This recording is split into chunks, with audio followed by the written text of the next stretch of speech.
Today I just had the best time at the May the Toys Be With You exhibit in Whitehaven. Here I am, walking in, really excited. As it says on there, it's not licensed by Lucasfilm, etc, so don't get in any trouble. However, May the Toys Be With You, as you can see, I got more and more excited. There are some real life-sized exhibits. There I am doing my Ferris Bueller in the art gallery, and so many rarities, so many things you just will not see anywhere else. So the first part of it, I've just walked around with my gimbal, and I've recorded everything from film canisters to notes on the wall about the history of Star Wars, and I will go into a deep dive in some of the items with some still photographs later. Just can't wait to get into showing you this. It was so much fun. It goes in chronological order mostly, but some of the things on this side were to do with Return of the Jedi, and we're talking about piracy and the sort of video piracy and things like that, and rewards for people filming in the cinema back in '83. It's quite interesting. Still find those things now. So yeah, lovely rare posters and signs, invites to premieres and things like that, pictures outside London at the Dominion Theatre. A lot of posters that are in landscape format, which you'll probably see more in the UK. This one is a 6-sheet, I believe they call it, and it is massive, and it's like a banner, and it rolls out. It takes up a whole wall.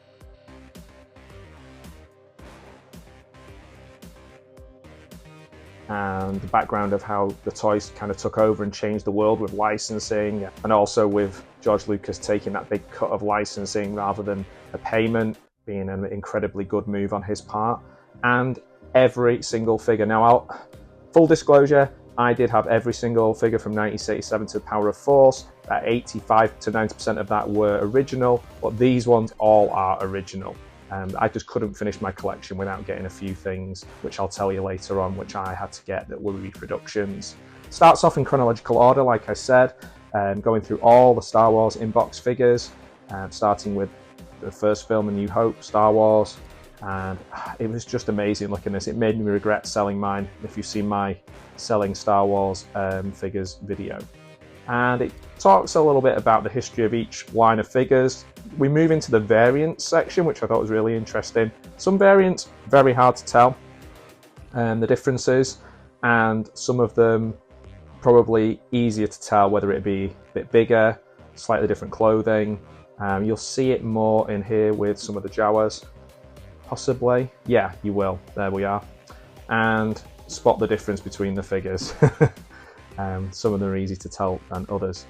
There are also tips on how to spot fakes in terms of putting them in water and seeing if they float when it comes to weapons and things like that. I did have to get some reproduction weapons, and I did have to get some reproduction figures because some of them are ridiculously priced, and I'll speak more about those later as we get towards the last 17. Talking about condition, how to look after them, how to keep them, the different, as we say, the variants and sets. And again, looking at these takes me back certainly during lockdown when I completed my collection, and even in here some of them fall over, so it makes me feel better about my Detolf shelf with some of mine falling over.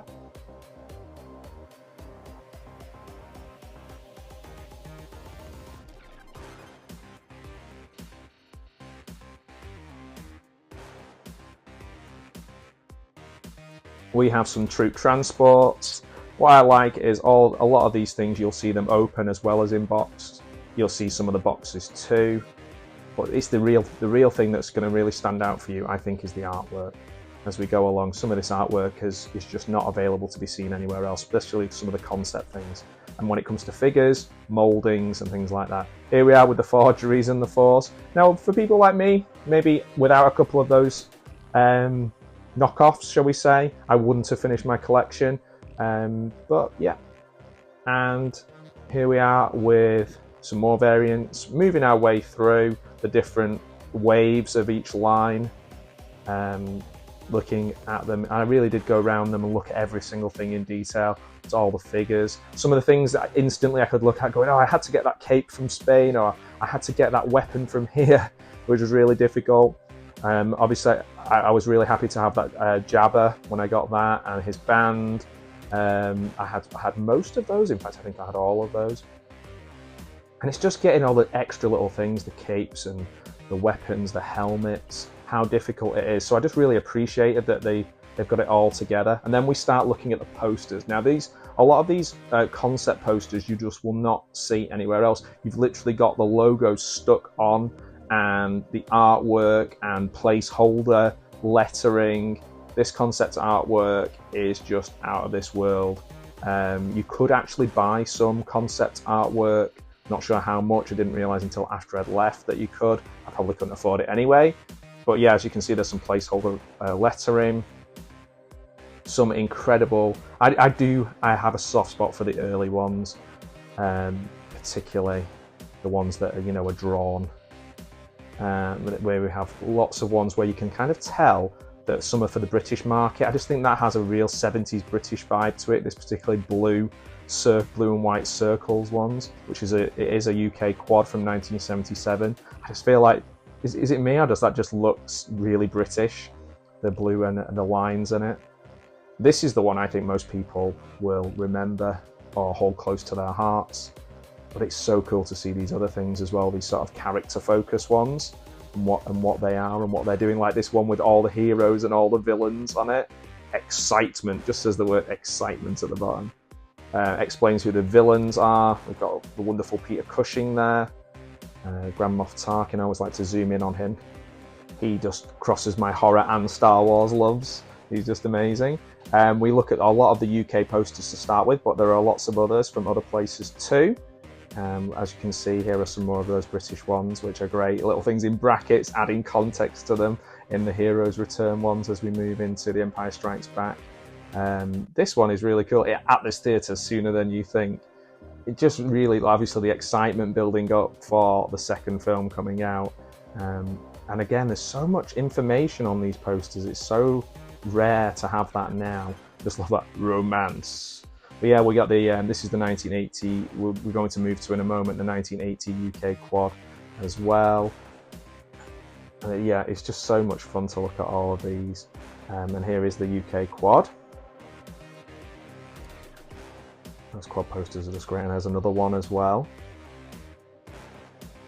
We just kept moving through these. It was just endless things. A lot of them I'd never seen before. And a lot of them are rarities, and you cannot see them anywhere else. And this one is just so cool with Revenge of the Jedi on it. Massive one. Dead simple, dead straightforward. The double bill poster there, which I thought was really cool to see. And again, these sort of character-based posters that they had for Britain, which I've never seen before. Have you seen any of these before? Did you see them at the time?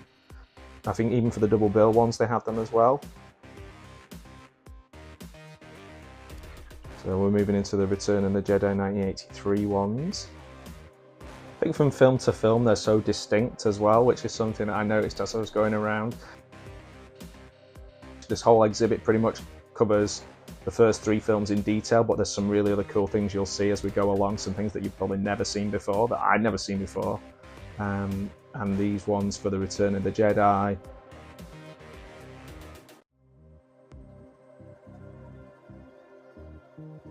Now these life-size Stormtrooper and Han Solo in carbonite, I just love looking at them. There's some pictures of me with them later on. I am trying to look at the weapons here, but it looks like I'm just zooming in on their unmentionables. But it is very, very cool to see these life-size, and I thought it was set out really well.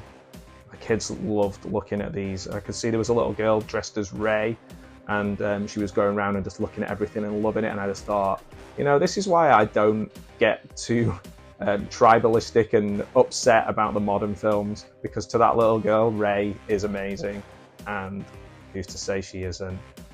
So yeah, we're having a look at the carbonite. I love this. It says on it, lent to the exhibition from a Mr. J.T. Hutt, which I just thought was really funny, really clever.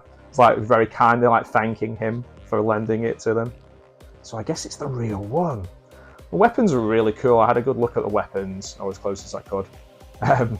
So yeah, some of the other things that I thought were quite rare and quite unusual, some of these Star Wars around the world. So all the different figures, the different variants, different packaging, which again, I'd be unlikely to see these anywhere else. And reading all the lore and history about them all, and how Kenner licenses work and things like that. And the end of the line really making me laugh, how they were desperate to get rid of those last 17, selling them in packs and things like that. Knowing how much I spent to get most of the last 17, I'm going to focus on those later on, but it just really made me laugh. But here we are into the Jedi figures, and this is where we get our friend Wicket and all of the other Ewoks. If you've seen my other videos, I have a special soft spot for Wicket. I also restored a speeder bike, but getting hold of some of those things, particularly getting hold of the clothing, is really tough. Getting hold of that helmet for Luke was impossible. I had to get a reproduction one. All of my medallions were reproduction. They were made in Spain.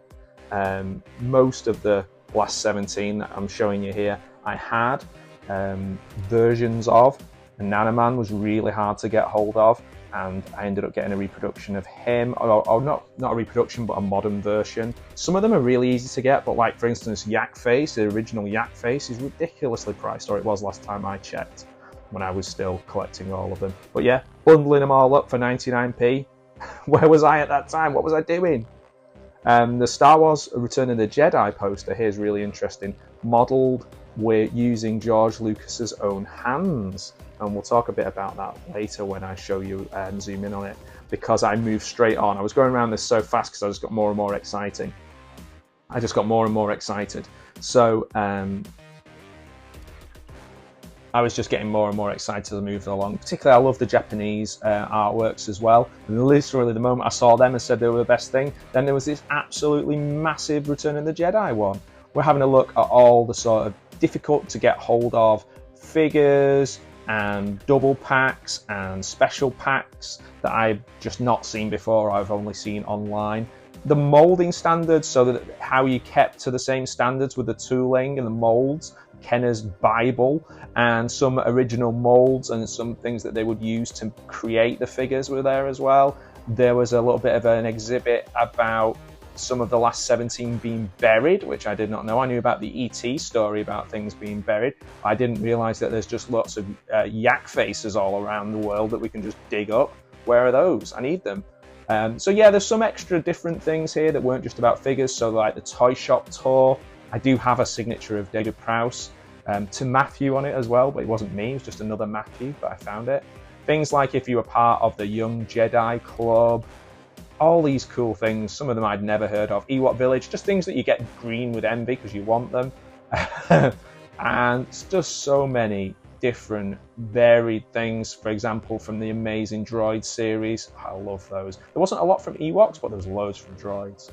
And some concept figures, like a concept figure for Peter Cushing, some concept figures and some fan-made weapons like this blaster. Who shot first with this handmade one? This is interesting. Mike McShane playing Friar Tuck in Robin Hood Prince of Thieves was actually a Gamorrean Guard mould, and there's the two of them side by side. I did not know that. That's so weird and really cool. Obviously, Count Binface. We've got the knockoffs here as a knockoff books and things like that, or things inspired by. Sadly, no Star Crash in there, but I just love Count Binface, particularly as he's going for Lord Mayor of London at the moment. A few of the retros, which I do collect now. I'm pausing at the moment because they're just throwing them at us at the moment. Some figure cases, some knockoff figure cases and things like that, and some various equipment and various things like that we could see. The backgrounds, I don't have the one of the Cantina Band background, but I did have a couple of those backgrounds that I used in my stand. I think they look so much cooler than the modern ones, these original backgrounds.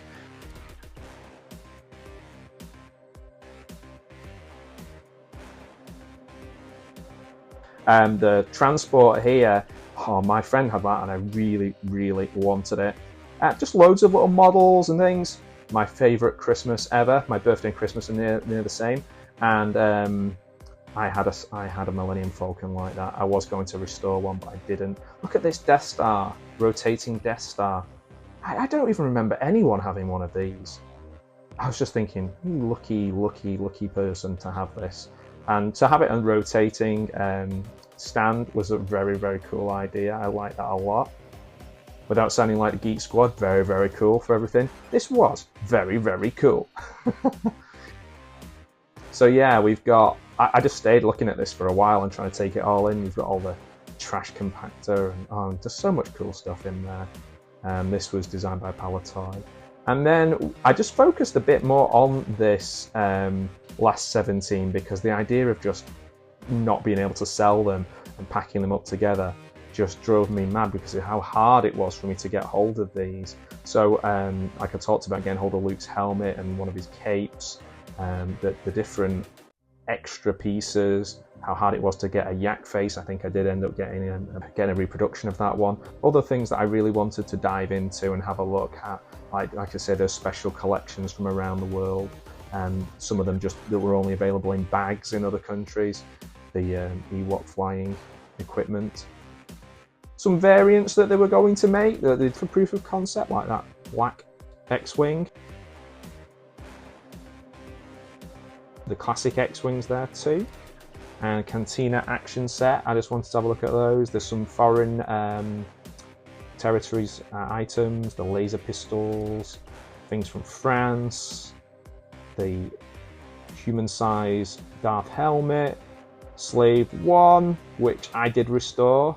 Some transports full of figures. It's so cool to see them full of figures, or the correct figures in each of them. To buy a lot of those, but some of them are cheap. Get Dengar free. Sounds like he's in prison. We want him out. We've got this wonderful Empire set up here as well, and probably one of my favourites. I restored one of these to pretty much, no, in fact, I will say exactly the same as that. I was so proud of doing that too. It took me ages. So going back to the Return of the Jedi concept poster, this conceptual art is wonderful. It is actually modelled with George Lucas's hands. I wanted to just go back to that amazing Gamorrean Guard Mike McShane Friar Tuck mashup for Robin Hood Prince of Thieves. That's so cool to see. And just show you a few things that I missed as I was going around. I love this. Who remembers going to the cinema and seeing the things up with the little letters stuck on, the little white letters stuck on? £4 for an adult, quite expensive.